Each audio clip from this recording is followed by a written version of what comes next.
Very good morning. Very good morning बेटा। आज हम आपके लिए लाए हैं एमसीक्यू का part number 3, accounts MCQ part number 3, that is the last part that MCQ issued by ICMI। Okay, चलिए बेटा स्टार्ट करते हैं। 101 question number 101, which one of the following error affect the agreement of trial balance? कौन सी ऐसी गलती है जिससे trial balance match नहीं होगा? मिस्टेक इन बैलेंसिंग एक वन अकाउंट, किसी एक अकाउंट को बैलेंस करने में प्रॉब्लम हो। Omitting to record a transaction entirely in the balance sheet, किसी ट्रांजेक्शन को entirely in the subsidiary books, किसी ट्रांजेक्शन को हमने सब्सिडरी बुक में रिकॉर्ड ही नहीं किया। Recording of wrong entry in the subsidiary book, posting an entry on the correct side but in the wrong account. बेटा ऑप्शन नंबर ए कहता है कि आपने एक अकाउंट को बैलेंस करने में गलती की है। जब तक गलती सिंगल साइडेड नहीं होगी, एक अकाउंट में गलती नहीं होगी, तब तक ट्रायल बैलेंस मैच होता रहेगा। तो 101 का आंसर होगा A, mistake in balancing an account.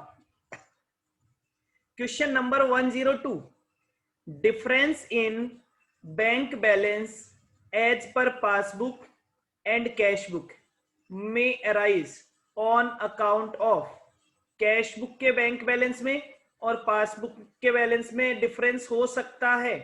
A, cheque issued but not presented, B, cheque issued but dishonoured, cheque deposited but not credited, D, all of the above. Answer is D, all of the above. Next question is question number 103, which one of these items are taken into consideration for preparation of adjusted cash book? बेटा हम कहते हैं adjusted cash book में केवल दो बातें आती है, या तो कैश बुक में कोई गलती हुई हो, कैश बुक में कोई गलती हुई हो, या कैश बुक में आपने किसी ट्रांजेक्शन को लिखा नहीं हो। ए ऑप्शन है mistake in cash book, B mistake in passbook, C option cheque issued but not presented for payment, and D cheque deposited but not cleared by bank. Option हो जाएगा मिस्टेक इन कैश बुक। 103 का answer हो जाएगा A. 104, Kashi draws a bill on Shyam. ठीक है, काशी ने श्याम पे एक बिल लिखा। Kashi endorses it to Ram, Ram endorses it to Rahul, the payee of the bill, bill का पेमेंट किसे मिलेगा? बोले लास्ट में सर बिल किसके पास है? बिल राहुल के पास है। बिल का पैसा लेने कौन जाएगा? राहुल जाएगा। तो बिल का पेई कौन होगा? राहुल होगा। 104 answer is D, Rahul. 105 question number 105, on receipt of goods from the consignor to consignee, on receipt of goods from the consignor, the consignee debit which of these accounts? जब कंसाइनर से कंसाइनी के पास माल आता है तो कंसाइनी कौन से account को debit करता है? बेटा कंसाइनी जब भी माल आता है तो अपने यहाँ रिकॉर्ड ही नहीं करता, क्योंकि वो माल किसका होता है?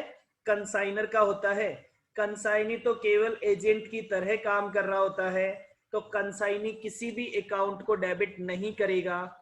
None of the above. Answer number D. Question number 106, consignment accounting is made on the following basis. Consignment account किस बेसिस पे बनाया जाता है?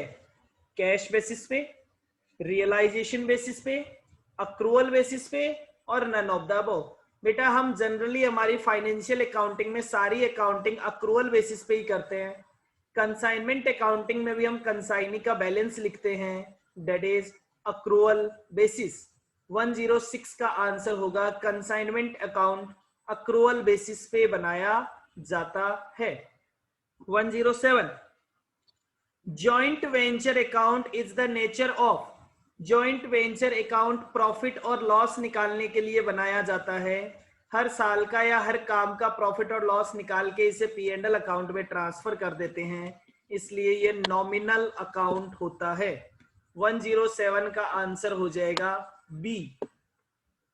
108 if unsold goods costing 20,000 is taken over by venturer at 15,000, the joint venture account will be credited by। अगर आपके पास last में 20,000 का goods बच गया और वो गुड्स किसी को वेंचरर ने ले लिया 15,000 में, तो आप जॉइंट वेंचर अकाउंट में क्रेडिट कितने रुपए से करेंगे? 15,000 से करेंगे।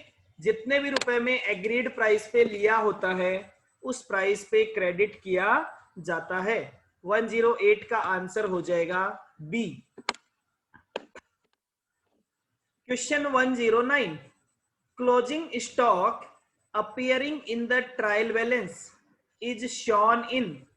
क्लोजिंग स्टॉक अगर ट्रायल बैलेंस में आ रहा है इसका मतलब बेटा क्लोजिंग स्टॉक अकाउंट ओपन हो चुका है।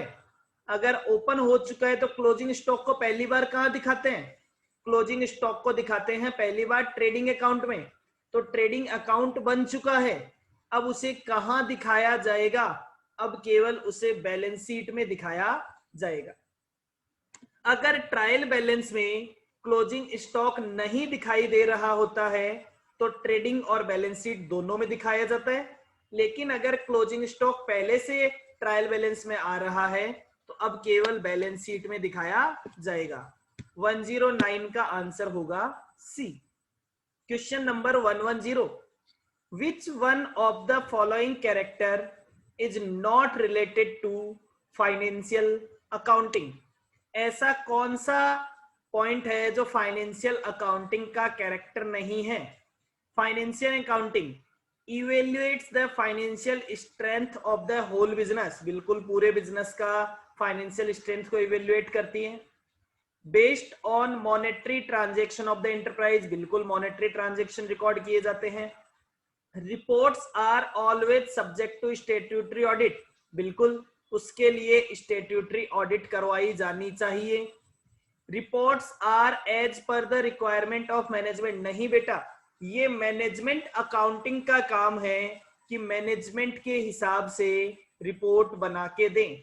इसके लिए फाइनेंशियल अकाउंटिंग को काम में लिया जाता है, लेकिन फाइनेंशियल अकाउंटिंग का काम नहीं है कि वो मैनेजमेंट के हिसाब से रिपोर्ट करे। Answer number D. 110 का आंसर हो जाएगा D. Question number 111 which one of the following accounting equation is correct. कौन सी अकाउंटिंग इक्वेशन करेक्ट है? बोले बेटा जब हम बैलेंस शीट बनाते हैं तो एक साइड असेट लिखते हैं और एक साइड ओनर्स इक्विटी और लायबिलिटी लिखते हैं। तो अगर मैं ऐसा कहूं कि असेट में से असेट किसके बराबर होता है? असेट ओनर्स इक्विटी और लायबिलिटी दोनों के टोटल के बराबर होता है। तो अगर असेट में से लायबिलिटी माइनस कर दिया जाएगा तो ओनर्स इक्विटी आ जाएगा। आंसर हो जाएगा बेटा B. Owners equity is equals to asset minus liability. Question number 112 identify the personal account from the following. Personal account कौन सा है? Salary payable account, tax paid account, investment account और trademark account. बेटा salary payable, salary payable किसी ना किसी person को दी जाती है। जैसे मान लीजिए एक्स की सैलरी है तो हम ऐसा भी तो लिख सकते हैं एक्स सैलरी पेएबल। अब वो पैसा एक्स को देना बाकी है, सैलरी में लिखा जा चुका है तो सैलरी का अमाउंट नॉमिनल में जा चुका है, लेकिन सैलरी पेबल किसी ना किसी पर्सन को रिप्रेजेंट करता है, दैट इज पर्सनल अकाउंट। 12 का आंसर हो जाएगा ए। 113, which one of the following is a transaction of contra entry? Contra entry कब होती है? जब बेटा बैंक में पैसा जमा कराया जाता है या बैंक से पैसा निकाला जाता है, क्योंकि कैश और बैंक कॉलम दोनों एक ही बुक में भी हो सकते हैं। तो sale of goods to Y नहीं, godown rent paid by cheque नहीं, रिसीव 12,000 इन फुल सेटलमेंट नहीं, cash deposited into bank 9,000। Answer D is the contra entry. Question number 114, when trial balance will not tally और mismatch? कब ऐसा होगा जब trial balance mismatch होगा या tally नहीं होगा? Two errors, those are compensating each other. दो गलतियां एक दूसरे को कंपनसेट कर देती है, ट्रायल बैलेंस टैली हो जाएगा। ए ट्रांजेक्शन रिकॉर्डेड ट्वाइस, तो भी ट्रायल बैलेंस टैली हो जाएगा। Taking balance to wrong side in the trial balance, और if an entry is totally missed, अगर कोई एंट्री टोटली मिस भी हो गई तो भी ट्रायल बैलेंस मैच हो जाएगा। 114 का आंसर होगा C, taking balance to the wrong side. Taking balance to the wrong side. Question number 115, question number 115, an entry of 1560 has been debited to a debtor's personal account 1650. It is an error of omission, commission, principal और compensating। एक entry का amount था 1560 जो debtor के personal account में 1650 से record हो गया। जब बेटा किसी अकाउंट में कोई अमाउंट गलत लिख दिया जाता है तो उसे बोलते हैं कमीशन की error. 115 error of commission, answer होगा बी।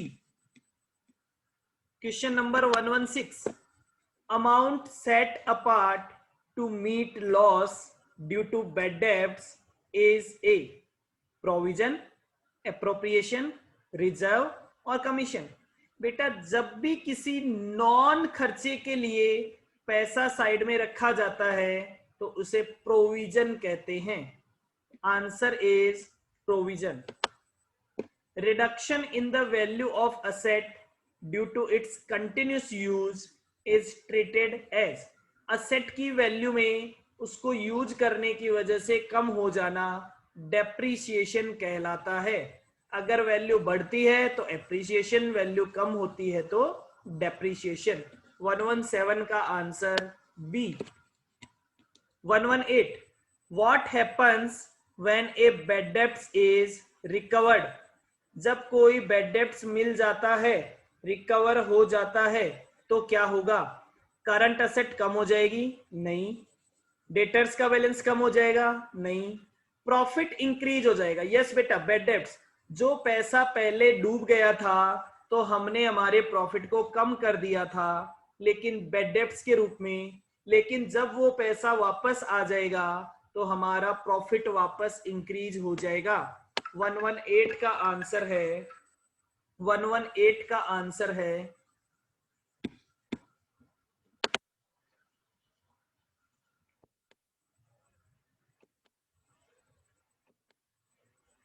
118 का आंसर है C, profit increases. Which balance is not considered? Question number 119, which balance is not considered for closing entries on the basis of trial balance for transferring to trading and P&L account? Which balance is not considered? कौन सा balance P&L account में transfer नहीं किया जाता है? Salary wages P&L में transfer कर दिए जाते हैं खर्चे के साइड में। डिस्काउंट रिसीव्ड P&L में ट्रांसफर कर दिया जाता है इनकम में। कमीशन पेड भी P&L में ट्रांसफर कर दिया जाता है, बट कैश इन हैंड को बैलेंस शीट में दिखाया जाता है। आंसर हो जाएगा D.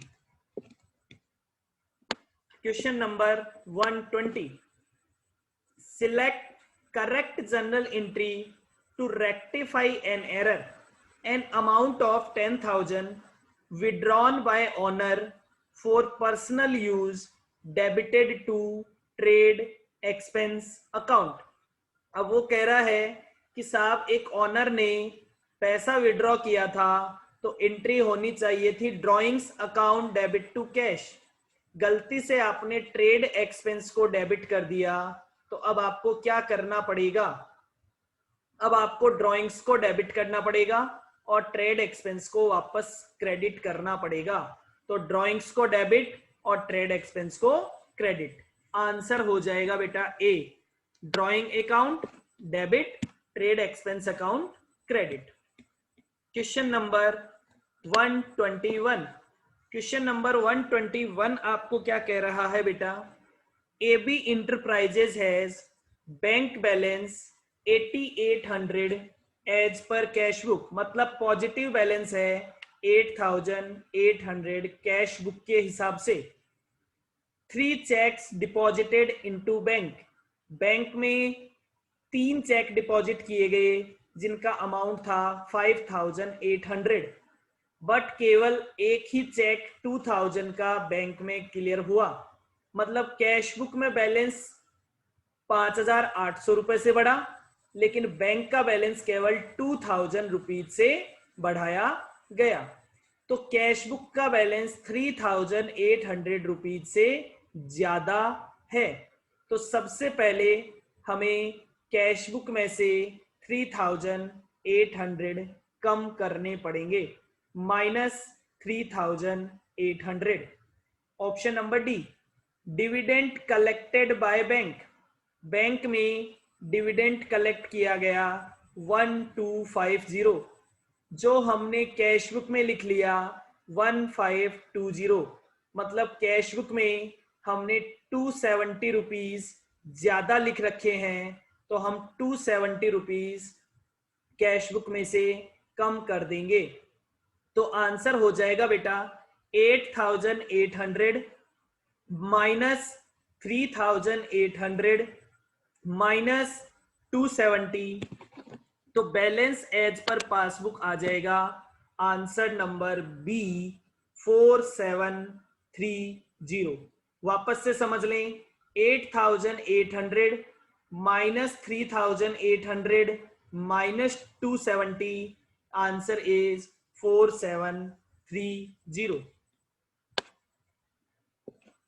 Question number 122, building house building advance of 2 lakh paid to employ. जब किसी हम बिल्डिंग बना रहे हैं, अब बिल्डिंग बनाने के लिए जब कोई खर्चा करते हैं तो वो कैपिटल एक्सपेंडिचर होता है, लेकिन अभी तक हमने वो खर्चा किया नहीं है, अभी तक हमने केवल एडवांस दे रखा है। तो एडवांस दिया हुआ पैसा हमारी असेट होता है, तो 112 का आंसर हो जाएगा बेटा asset. Okay, answer number A. 123, claims against company pending in court case, it is A. Claims against company pending in court case. अब बेटा क्लेम, कुछ क्लेम कंपनी के अगेंस्ट हो रखे हैं लेकिन कोर्ट केस चल रहा है। अब अगर कोर्ट केस का डिसीजन हमारे अगेंस्ट आ गया तो लायबिलिटी होगी, अगेंस्ट नहीं आया तो लायबिलिटी नहीं होगी। तो इसलिए ये लायबिलिटी आएगी या नहीं आएगी ये अभी पता नहीं है, तो इसे क्या बोलते हैं, कंटिंजेंट लायबिलिटी, जो किसी फ्यूचर में होने वाले इवेंट पे डिपेंड करती है। कोर्ट केस का जब डिसीजन आएगा तब हमें पता चलेगा। फिर बोलता है विच one of the following is not a negotiable instrument. Currency note, बेटा हमारा 100 रुपए वाला नोट वो हम दूसरे लोगों को दे सकते हैं, नेगोशिएबल है। प्रोमिसरी नोट नेगोशिएबल है, बिल ऑफ एक्सचेंज नेगोशिएबल है, लेकिन crossed cheque, crossed cheque negotiable नहीं होता है। क्रॉस्ड चेक नेगोशिएबल नहीं होता है। क्रॉस चेक जिसके नाम से लिखा हुआ होता है उसी के खाते में जमा कराया जाता है। 124 का आंसर होगा D. 125 which one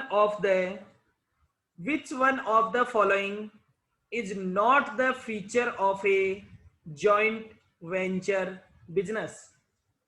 Co-venturer may or may not contribute initial capital. It is for a limited duration. It is done for a specific purpose. Profit और loss on joint venture shared as per their capital ratio, बेटा कहां जरूरी है? कहीं पे भी नहीं लिखा हुआ। 125 का आंसर होगा डी। जॉइंट वेंचर का प्रॉफिट रेशियो डिसाइड किया जा सकता है, जरूरी नहीं है वो कैपिटल का रेशियो हो। Question number 126 del credere commission in consignment business is generally payable on total sales, only on credit sale, other than credit sale, और percentage on recovery of bad debts. नहीं बेटा, del credere commission question silent है, या generally किस पे दिया जाता है? टोटल सेल्स पे दिया जाता है। जिस पे नॉर्मल कमीशन दिया जाता है उसी पे जनरली डेल क्रेडिटर कमीशन दिया जाता है। पर्पज होता है पैसा लाना, पर्पज होता है क्रेडिट सेल का पैसा लाना, लेकिन उसकी कैलकुलेशन जनरली क्रेडिट सेल पे नहीं की जाती है। ओके बेटा, चलिए आगे चलते हैं। There are 250 members, there are 250 members, just a second.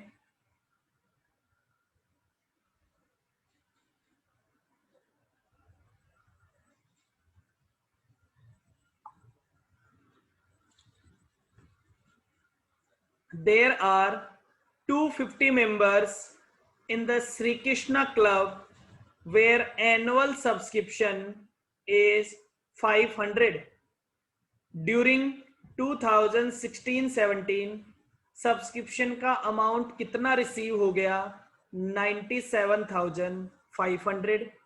कितना रिसीव होना बाकी था? 47,500।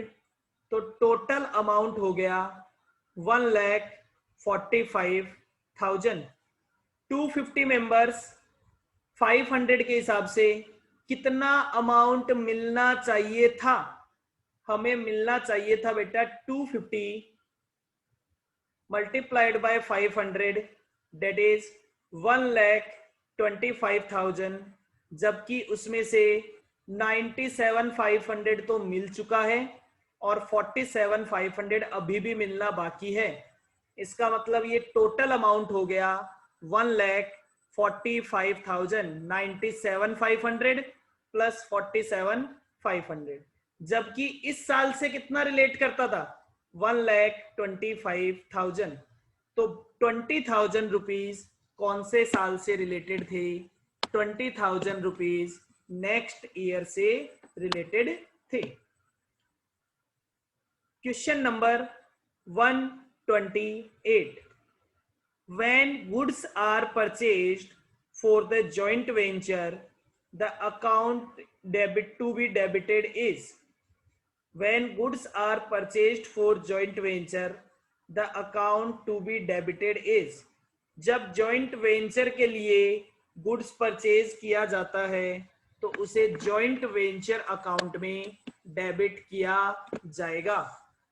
Question number 129 the abnormal loss on consignment is credited to? the abnormal loss on consignment is credited to? abnormal loss को कहां क्रेडिट किया जाता है?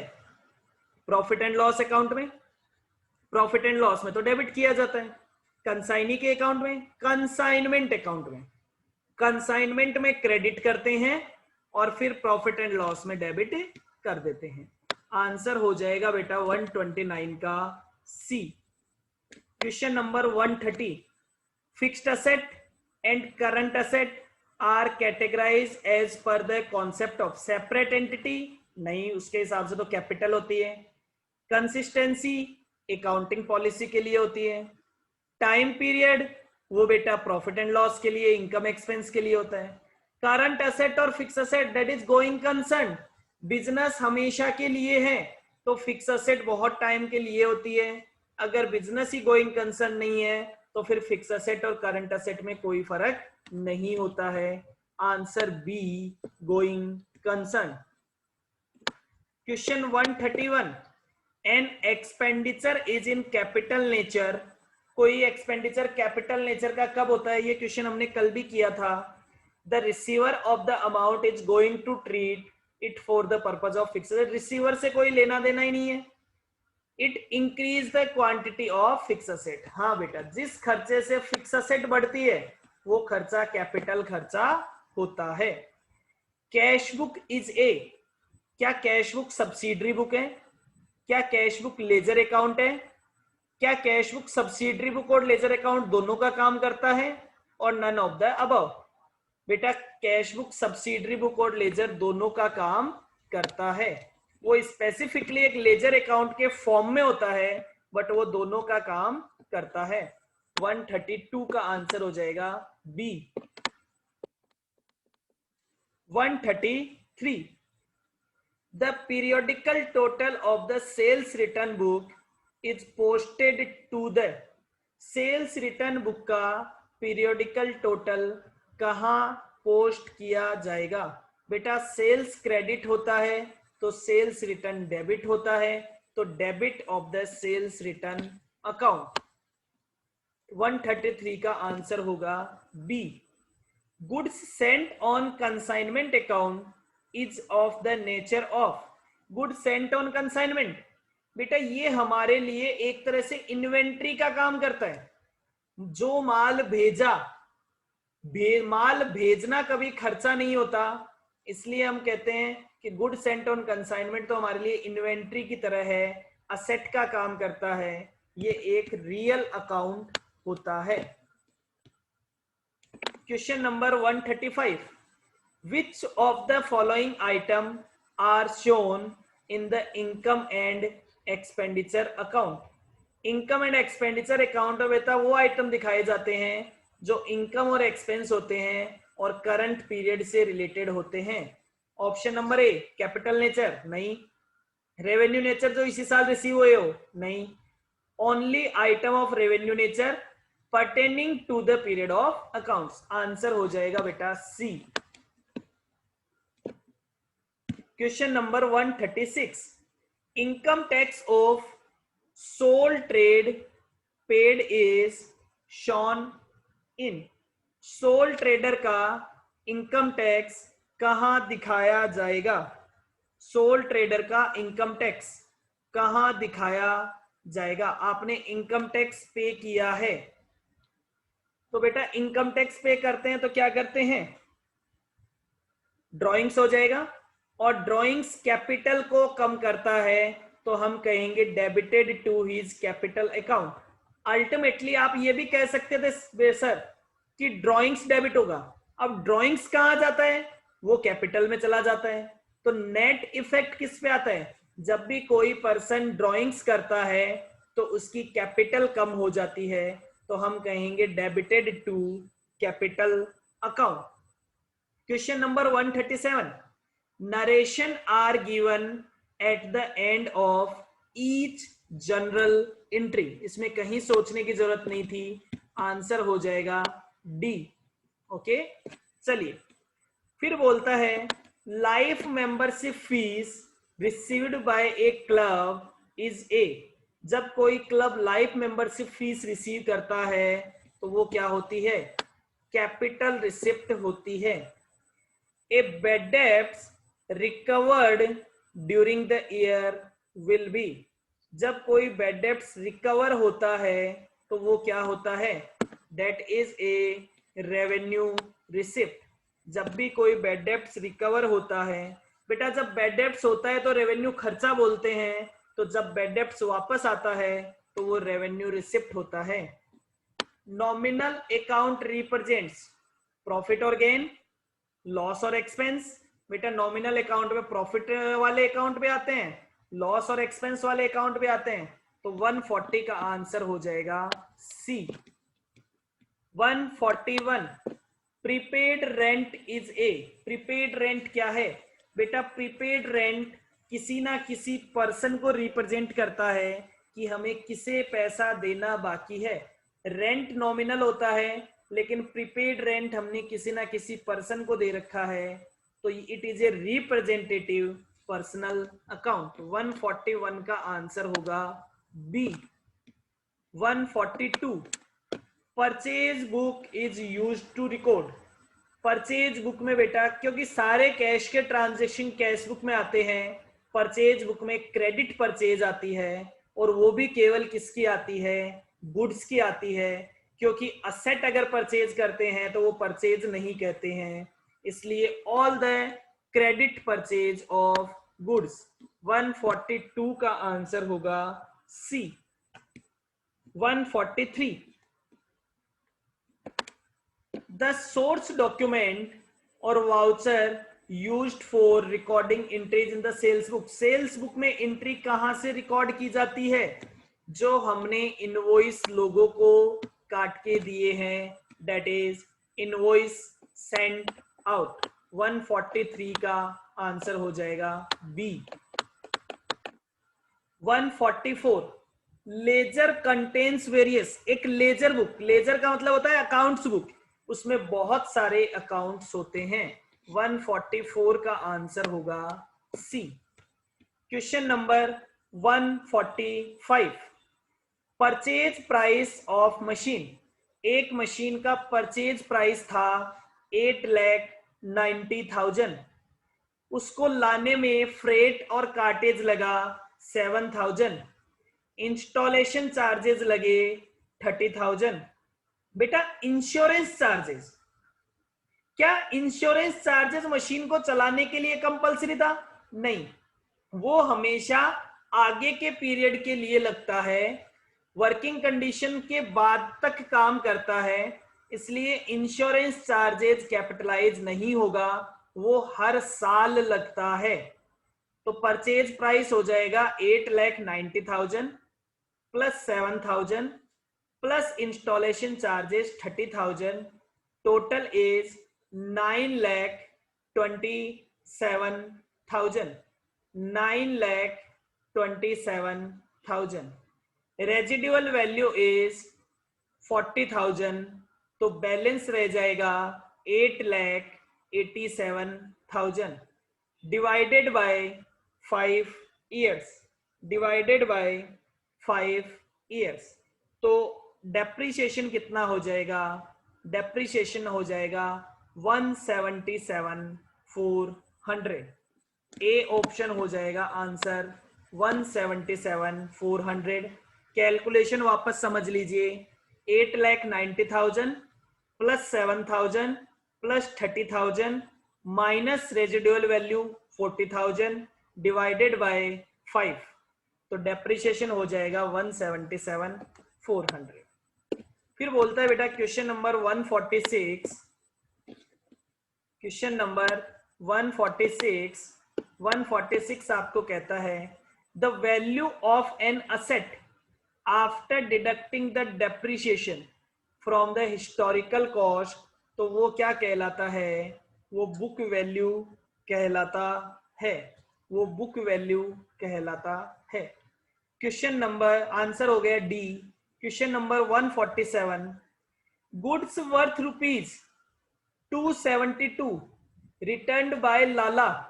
लाला से 272 रुपीज की गुड्स रिटर्न आई थी, तो हमें लिखना चाहिए था sales return account debit to Lala, ठीक है, लेकिन हमने लिख दिया 722, मतलब लाला के अकाउंट को 450 रुपए से ज्यादा क्रेडिट कर दिया। तो अब उसे सही करने के लिए लाला के अकाउंट को 450 से डेबिट करना पड़ेगा। Answer is a.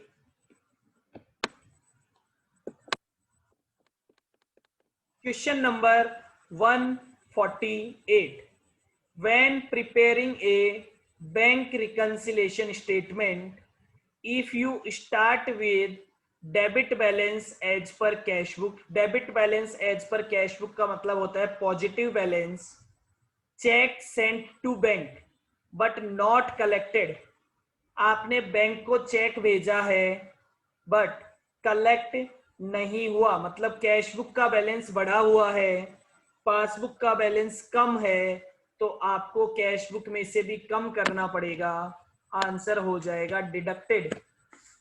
Question number 149, payment of bills of exchange is received. Bills of exchange का पेमेंट कौन रिसीव्ड करता है? By holder in due course of due date. Due date पे जो बिल का होल्डर होता है ड्यू कोर्स में, वो बिल का पेमेंट रिसीव करता है। Which of these are recurring expense? Transit और फ्रेट, ऑक्ट्रॉय, लोडिंग अनलोडिंग, ये सारे नॉन रिकरिंग एक्सपेंस होते हैं। गोडाउन रेंट जो बार बार लगता रहता है, हर साल लगेगा चाहे काम हो या ना हो, दैट इज रिकरिंग एक्सपेंस। 150 का मतलब होता है D. 151, goods of the invoice value of 2,40,000 sent to consignee at profit on cost। profit on cost, profit on cost है 20%, तो profit on sales हो जाएगा बेटा 20/120, that is 16.66%। लोडिंग का अमाउंट कितना होगा? लोडिंग हम ऐसे भी निकाल सकते हैं, 2,40,000 divided by 120 multiplied by 20, amount आ जाएगा 40,000। अगर कॉस्ट 100 है, प्रॉफिट 20 है, तो इनवॉइस प्राइस होगा 120, तो 2,40,000 divided by 120 multiplied by 20, profit हो जाएगा 40,000। Answer is a. Memorandum joint venture account is a nominal account, वो प्रॉफिट निकालने के लिए बनाया जाता है। द बैलेंस ऑफ पेटी कैश बुक इज एन। बेटा पेटी कैश बुक हमारे लिए असेट का काम करता है। पेटी कैश मतलब हमारा पैसा हमने छोटे छोटे खर्चों के लिए रख रखा है, तो वो हमारे लिए असेट होता है। Endowment fund receipt is a capital receipt. Endowment fund receipt is a capital receipt. Okay बेटा, ये हमारे 154 क्वेश्चंस थे, ये हमारे 154 क्वेश्चंस थे जो ICMAI ने MCQ हमें दिए थे। आपकी एग्जाम के लिए आपको ऑल द बेस्ट। कल बेटा एक बात स्पेसिफिकली ध्यान रखेंगे, नेगेटिव मार्किंग नहीं है, आप एक भी क्वेश्चन को छोड़ेंगे नहीं बिना फिल किए हुए। जो भी क्वेश्चंस एंड नाउ आपको नहीं आते हो, आप उनको भी फिलअप करके आइएगा, ठीक है। All the best, do your best, faith in the God, we bring out the best in you, VS classes. Thank you students, bye bye.